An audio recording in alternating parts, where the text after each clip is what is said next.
Hello, everyone. Continuing on our session in lifestyle and healthcare. Our next presenter is Dr. Stephanie Sisley. She is the medical director for the Center for Genetic Disorders of Obesity at Texas Children's Hospital. Her professional interests include vitamin D regulation, type 2 diabetes, and obesity. She's going to talk to us today about treatment of obesity, possibilities for tomorrow. Thank you so much, Dr. Sisley. So just a quick disclosure, this will use off-label medications, and I have done some speaking and consulting work for Rhythm Pharmaceuticals. So we're going to talk about what we know, especially regards to treatment with obesity and how that might impact obesity treatment, where we are currently with treatment, and where we might be going. So what we know. The definition of obesity has changed a little bit, so the actual definition hasn't changed. It's still a BMI that's greater than or equal to a 95th percent of the 95th percent. But the definition of severe obesity has changed in the last few years. So I'm sure all of you now are using these charts. So severe obesity is now considered to be 120th percent of the 95th percentile, and this is close to a BMI of 35 in an adult, so class 1 obesity. We currently approach obesity like this, right? So it's diet and exercise. That's what we harp on all of our patients for, and that's kind of it. And so I just want to go over a few more things other than diet and exercise, because most of you, I think, know weight change is really hard. It's really hard in ourselves if we've tried. It's really hard in our patients. And why is that? If diet and exercise are so great and wonderful, why is it so hard to change? And I think part of it is because it's so much more than just diet and exercise. And so we're going to go through a little bit of this circle. So regarding to diet, so this was a study that was done in 2012. It was a really great study. They basically gave adults, they gave about 100 adults in each group, the book for each of these kind of traditional diets, but they also told them, they showed them how to go to farmers markets and how to pick healthy foods. So this wasn't necessarily people doing Atkins diet by, eating bacon all the time. They really encouraged people to eat healthy. And what you can see is, despite the macronutrient composition, so whether it's low carb or actually really high carb but low fat, in every single group, people lost weight, and in every single group, people gained weight. And I think this is really important, not because I'm advocating for our patients to go on diets. That's not something we typically do in pediatrics, but to understand that the way we are giving dietary and nutrition advice to patients, it may not actually be something that either A, their body responds to well, or B, the way that their family can handle it, right? And they might actually, even though it looks like they're not following our advice, maybe they're just one of these people over here and they just aren't responding well, and they need to be on a different track. They need to do something a little bit differently. And so diet is really great, and we know that diet can help lose weight, but diet actually at an individual level may need to be modified.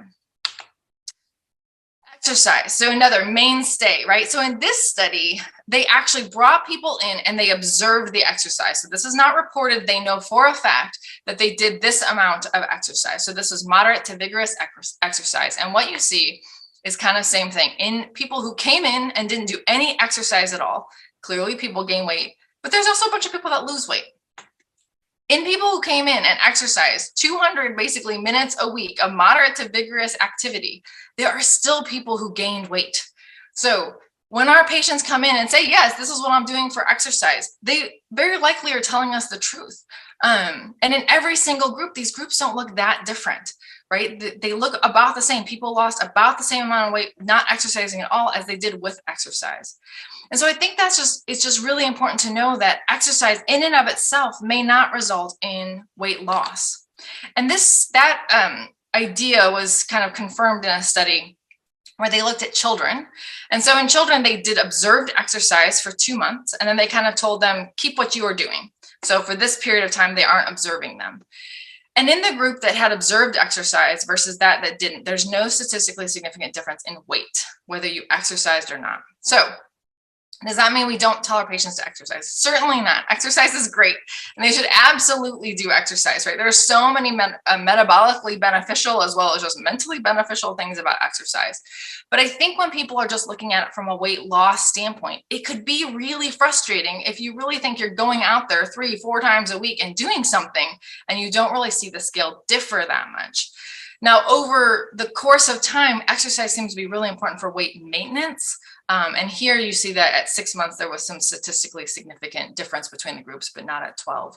So in kids, right, we say diet and exercise, and we should still continue to say diet and exercise, but there's individual variations in this. And I think it's really important for us to know, and for us to give our patients the right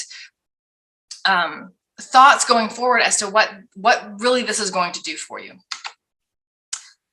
So monogenetic obesity, so genetic forms that can cause obesity. And I gave a talk on this yesterday, so I won't go too much into this, but our body is really good at maintaining weight. And so there's a bunch of different hormones that actually can go into the brain, and they signal, and it regulates food intake and energy expenditure. And if any one of these things is not working the way it's supposed to, you're going to get increased hunger, and you're going to get increased food intake, and because of that, increased obesity.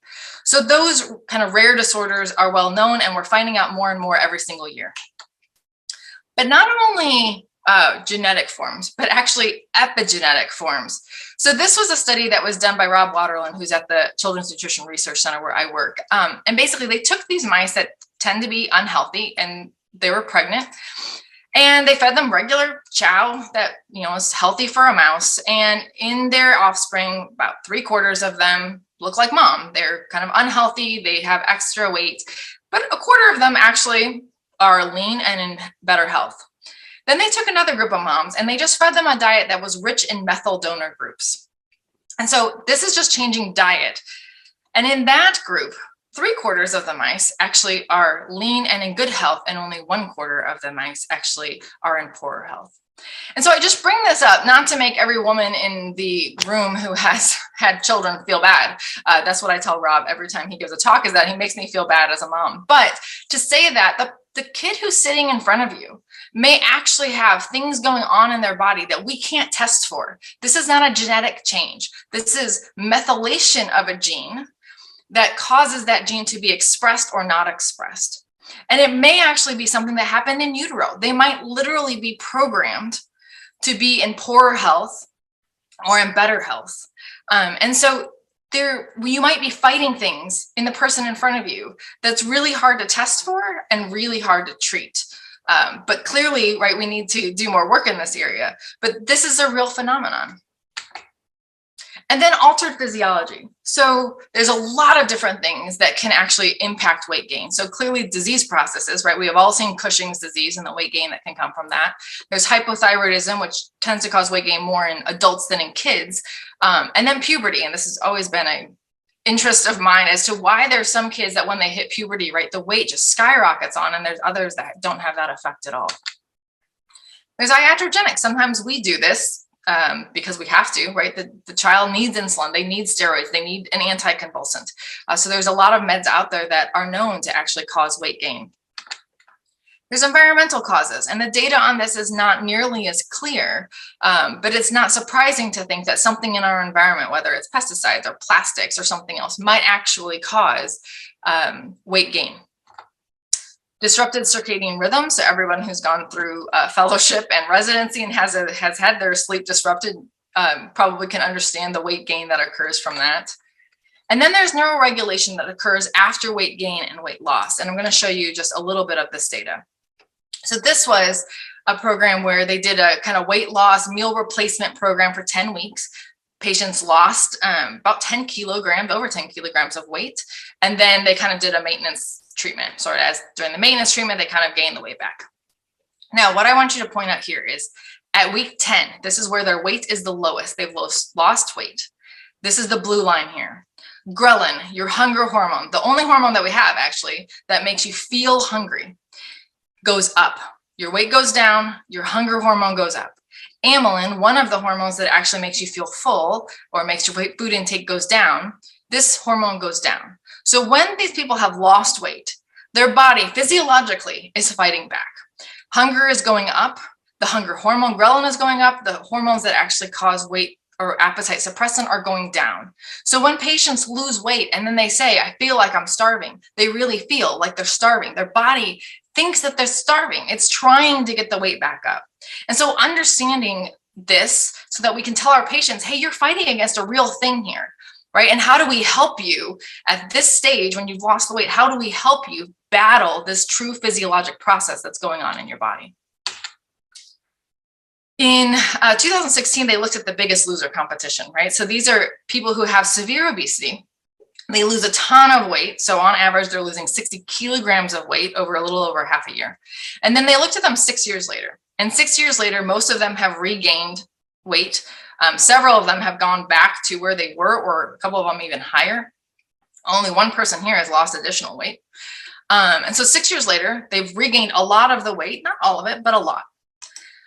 The resting energy expenditure, when they lost all the weight, the resting energy expenditure goes down. That's not surprising. You weigh less, you burn less. However, 6 years later, they've gained a lot of the weight back and their resting energy expenditure hasn't changed at all.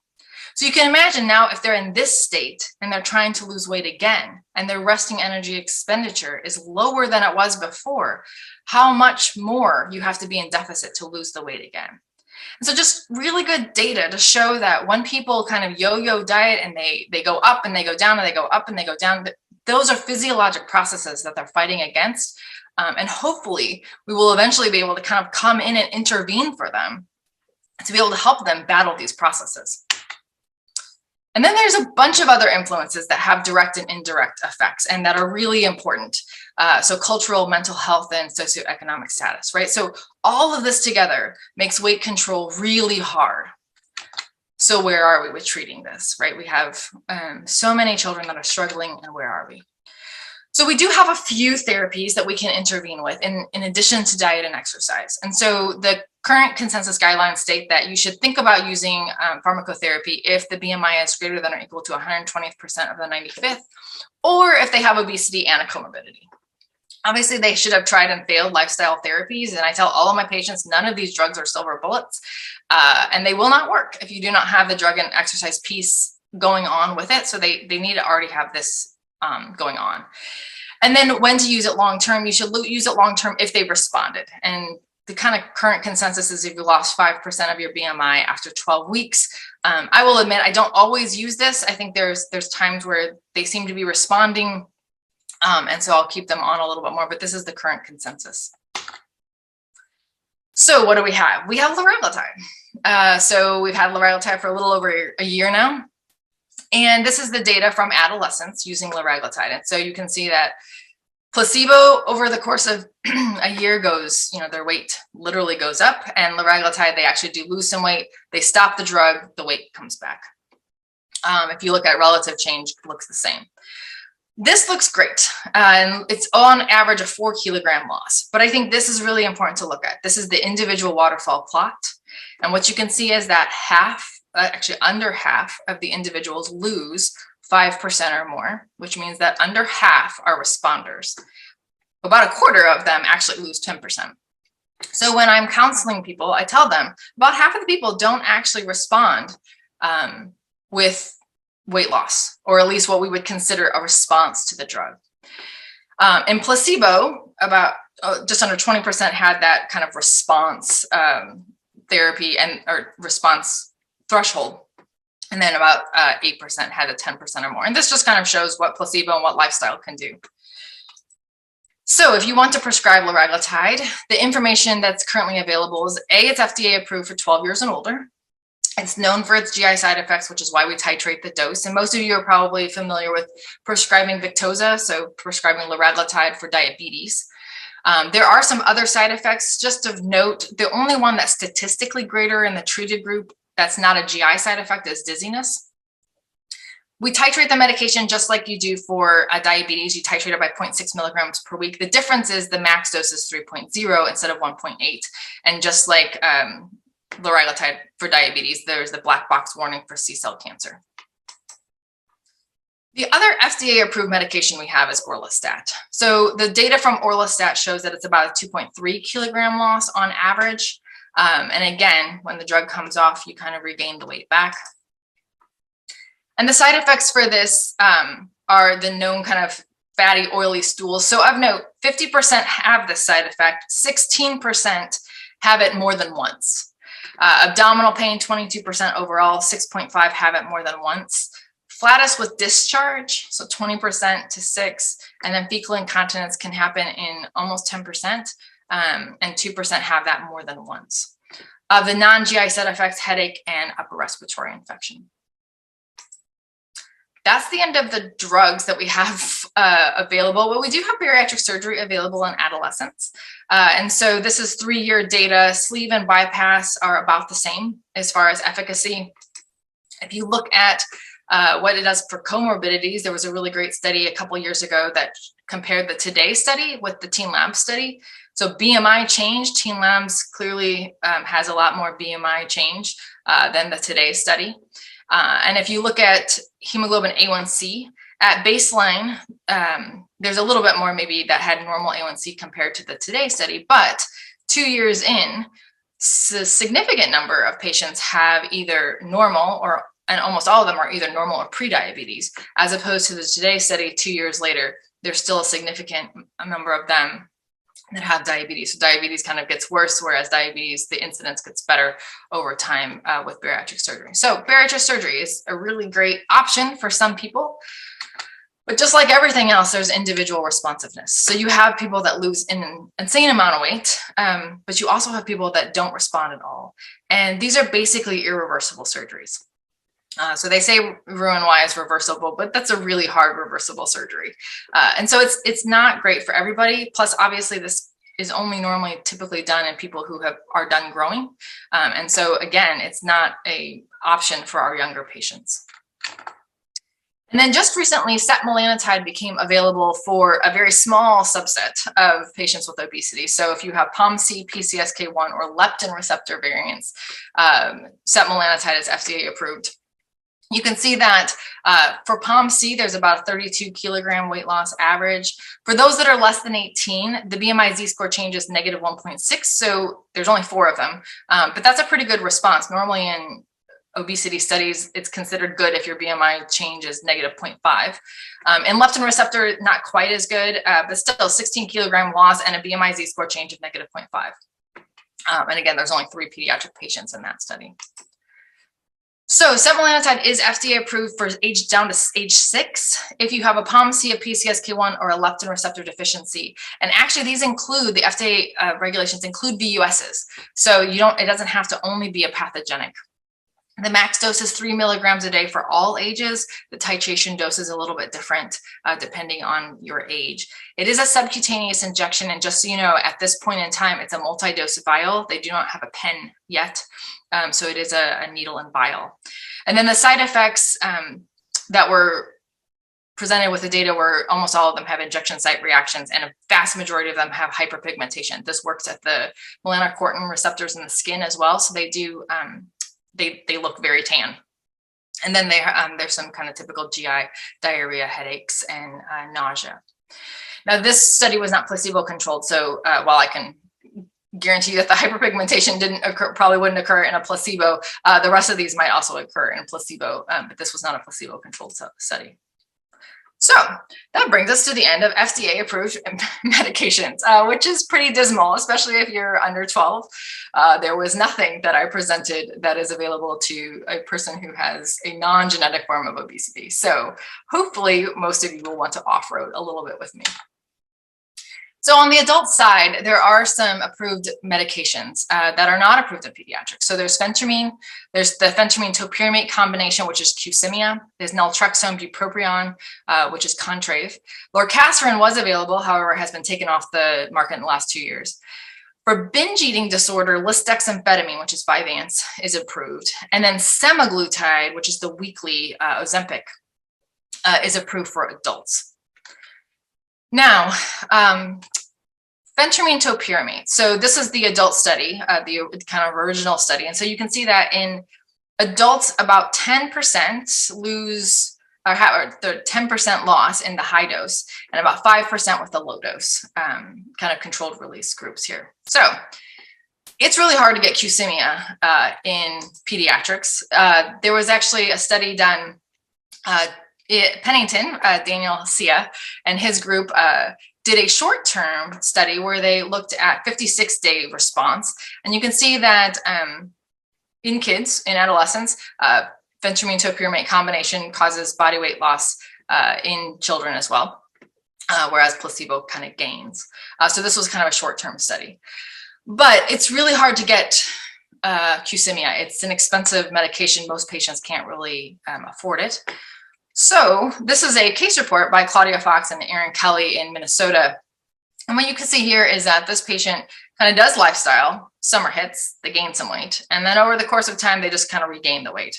So they started topiramate, they stopped the weight gain, and then they added phentermine, and then weight loss kind of occurs, or BMI loss kind of occurs here. So this would be potentially an option for us, is to do these drugs off-label separately.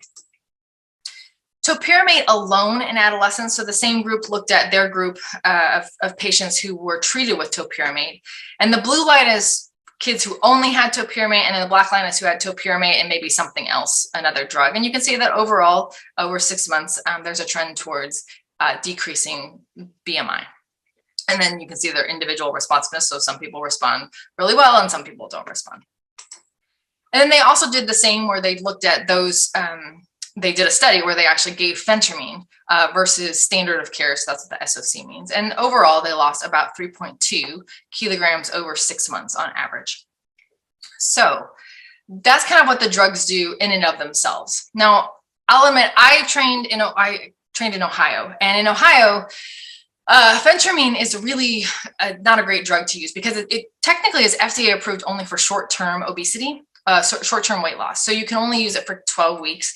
And in Ohio, you would actually get your license revoked if you prescribe phentermine for more than 12 weeks. So I guess just the way I trained, I've just never used phentermine because of that. And it was never clear to me in Texas where exactly the legality on using phentermine held. So it depends on your state, what your state laws are on using phentermine. But something similar we have in pediatrics is stimulants. So we have lots of ADHD drugs that work very similar to phentermine, and they are FDA approved down to age 6, and we have lots of safety data on them. And most of us have used them in our pediatric practice. Even if we don't use them now, you've probably prescribed them in the past. So from a comfort level and from a safety level, we have stimulants. So there was a nice study in 2017 where they were prescribing the stimulants for ADHD, and they titrated based on ADHD response, but they published their data on weight change and BMI change. And so I will say they didn't present statistics in the paper, so I kind of did these stats on my own. So this is adapted from the paper. But in this study, they used lisdexamfetamine. They had a flexible dose where they started you at 30, and then based on ADHD symptoms, you could go up to 70. And they landed the group had a mean of 50 milligrams. And then they used or methylphenidate extended release, and they started at 18 and could titrate up to 72. The mean was 45. So this was based on ADHD symptoms. Or they had another group where they just forced you to go to the max dose. You know, they just had a protocol that increased you up to the max. And what you can see here is that in general, lisdexamfetamine has a little bit more weight change than methylphenidate, but they both cause weight change. And they both resulted in BMI decreases. And so in general, statistically, it looks like lisdexamfetamine might outperform methylphenidate, but they both kind of have similar responses. And I will admit I've used both. And I have switched patients from one to the other based on side effects. And they have had patients that didn't respond as well or had side effects on one. And when I switched them to the other, the side effects were much better, and vice versa. So I think this can be your comfort level as well as the ability of the patient to get the medication. Sometimes insurance companies don't want one versus another. Lisdexamfetamine is one of the newer ones. So we can use stimulants. So you could actually use a stimulant off-label. Obviously, the issue with stimulants is they're a controlled substance, and so you have to send in the prescription every week. The one thing to think about is combination therapy. So we're reluctant to do one medication, and even in the adult literature, they're reluctant to do one medication.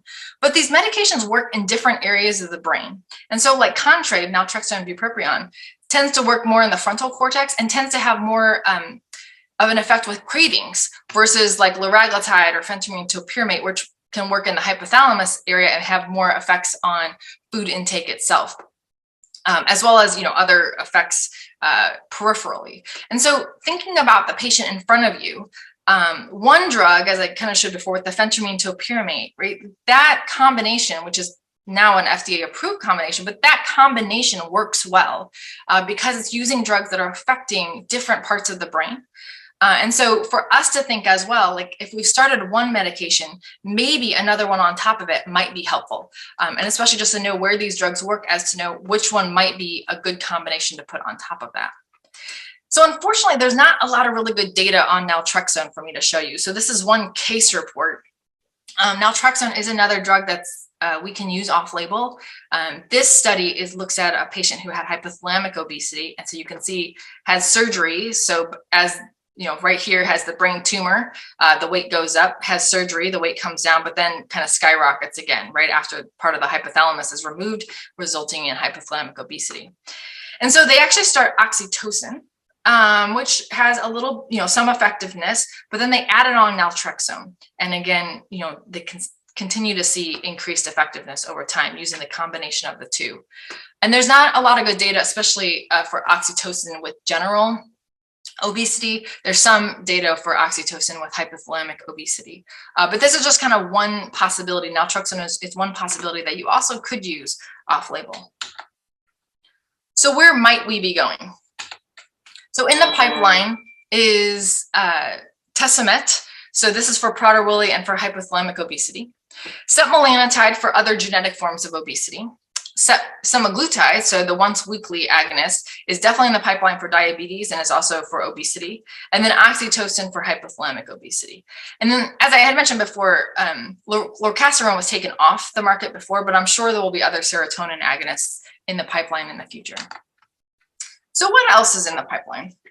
Well, maybe not drug-wise, but I think treating obesity, as I had mentioned before, it's really complicated, right? There's a lot of things going on with weight gain. And so changing the classification of obesity is probably going to be really important to our ultimate ability to treat our individual patients.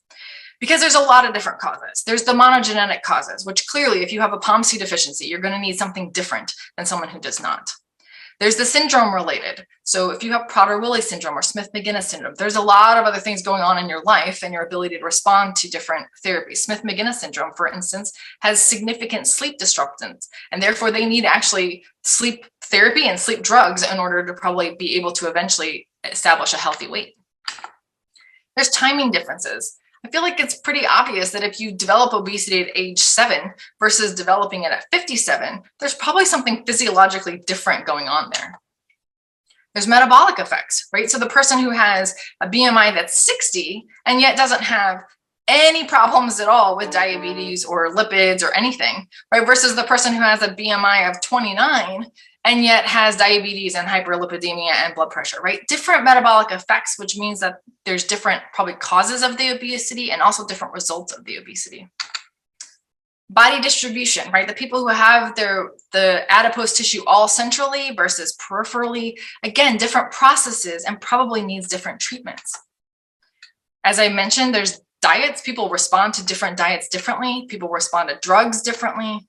And then there's probably environmental causes that need to be addressed. And so all of this together, right, eventually, hopefully, we'll be able to look at someone and say, oh, you fit into this purple dot class, right? And because of that, the way we need to treat you is different than this person over here who's in the yellow dot class. I think that's going to be key to us really being able to get a hold of this obesity epidemic, is that we don't give everyone the same exact treatment. A while back, due to my interest in genetic forms of obesity, we started the Genetic Disorders of Obesity program. And so for the program, to get in, you have to be at least 1, and you have to have, we wanted you to have severe obesity. We couldn't define it as based on the 95th percentile because there's just no way for our referral pattern to do that. So we chose a BMI that's greater than the 97th percentile prior to age 5 in order to get into the clinic. The clinic, if you are evaluated in the clinic, you see me, as well as a geneticist. So Dr. Claudia Soler started this clinic with me. And we're looking at outcomes of genetic testing, as well as some of these patients end up having some pharmacologic therapy. And we're also just looking at kind of comorbidities as well. So I'm just going to show you a little bit of this data. So we've seen 82 patients so far. They're about 6.7 years on average, and the mean BMI is 163% of the 95th. They are a little bit more female, more kind of non-Hispanic, or sorry, Hispanic white, 28% non-Hispanic white, and 13% Hispanic or non-Hispanic Black. And about 35% have private insurance.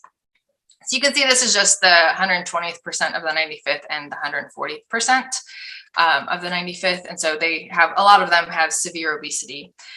And overall, we have found 2 that were diagnostic. We have a BBS5 and an ALMS1, so Almstrom syndrome. And then we have several that have really intriguing VUSs that are not considered pathogenic, but they really fit the picture of that underlying disorder. And then the last thing I'll show you is this, is just that over the course of this, of seeing these patients, I just became really interested in how the parents deal with it. And so we found that we did a qualitative study of 19 parents and just kind of asked them, how does having this child who has obesity, severe obesity from an early age affect you as a parent, affect your family? And what we found was that these parents are really isolated, and we call this isolation in a sea of experts, because they get advice from everybody. They get advice from the medical community, but they also get advice from the schools and from their friends and their family, and random strangers will walk up to them and tell them things. But they're really isolated. They don't know where to turn, and things aren't working. And so they face a lot of barriers at pretty much every turn. Childhood birthday parties are issues for them. School is an issue for them. Dinner is an issue for them. They carry all of the burdens. They feel an immense amount of guilt. And they also have a severe burden to try to protect their child, especially their child's kind of mental health and psyche. They don't want their child feeling the stigma of obesity. And they really struggle to get their child seen as an individual. And I bring this up just because I'm talking to a group of medical professionals. And what was really clear is that, unfortunately, we're part of the problem. So while there were definitely doctors who were deemed very positive by these patients, a lot of them had really negative things to say about the medical community at all aspects. So pediatricians, pediatric specialists, nurses, dietitians, nutritionists, psychologists, across the entire spectrum. They were really seen as, it's your fault. Your child has obesity, you just need to try harder. And they really wanted their child seen as an individual and for people to think kind of outside the box. And here's just the one quote I'll give you. I'm not a real easily shaken person, and I'm not an easily offended person at all. And when we left, I cried because the pediatrician was just so, like, the pediatrician just didn't listen. And it was just very frustrating. And so I think one of the things that has to change as we treat obesity is how the medical community interacts with these patients and how we view them as individuals and really try to help them along their path. And so where are we going? Hopefully is to a future that's focused on the individual at every single level, right? That diet, exercise, genetic, physiology, cultural, mental health, socioeconomic status, at every level, we're seeing what these different components are to the individual, and we're trying to create a plan for them that helps them at their level. And with that, I will stop and take any questions.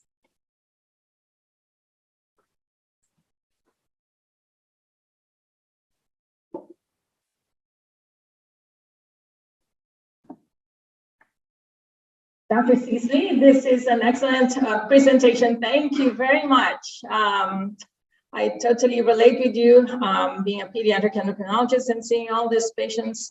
We do have challenges ahead of us, but I'm hoping that we could all learn from each other. And this is an excellent presentation. Looking at your last slide, there are many components to this. And I would like to ask you if, when you develop a system to address each one of these, I hope you can share it with us so we can all be effective providers to our patients. That would be great. If I can develop an effective system, I will definitely share it. I did see one Q&A that asked, have you had any success getting Texas Medicaid to cover liraglutide for weight loss in patients without diabetes? And are you aware of any active advocacy efforts? And actually, so the first answer is yes, I have had Medicaid cover liraglutide for obesity. The issue is it has to be appealed. And I basically have created a letter and I put the link to the FDA approval for obesity. The issue is when you put in liraglutide, it goes in as Victoza and it automatically gets rejected because the patient doesn't have obesity. So we have to then appeal it and say, no, the patient has obesity and it is an FDA approved indication for this. And so we have had it. It's not 100% though. And some of the commercials, so I feel like right now I'm probably 50-50 on getting it approved, whether it's commercial or private. And active advocacy efforts. I actually, with Dr. McCann's talk earlier today, I actually was thinking of that myself. I don't know. I guess I kind of just figured in my head they would eventually catch up, right? Because initially it was just kind of new and they hadn't caught up. They still don't seem to be catching up. So I'm not, but I do think it needs to happen.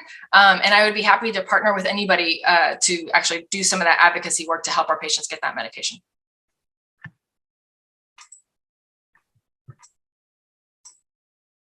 And then I see one other chat question. As a center for referral for genetic forms of obesity, do you see patients out of state? Yes, they have to come into state, so we can't see them telehealth, but absolutely, we can see anybody from any state. As far as a referral thing, that's not an issue. If Texas Children's, there shouldn't be any issue with us seeing them because I know we see patients in general from Alabama and Louisiana and stuff. So yes, we can definitely see patients out of state. We just can't see them telehealth.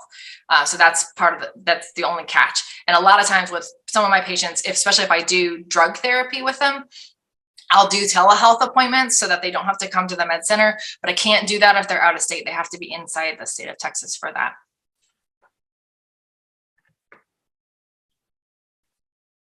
You see the second question in the chat. Oh, I did not. What's the second question? Let's see. Sorry, what was the second question?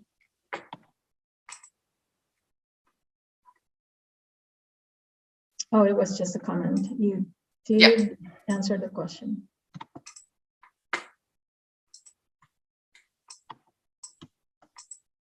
Any other questions? You answered my question. I was going to ask about insurance coverage because I do want to use liraglutide, but couldn't get the insurance to cover it.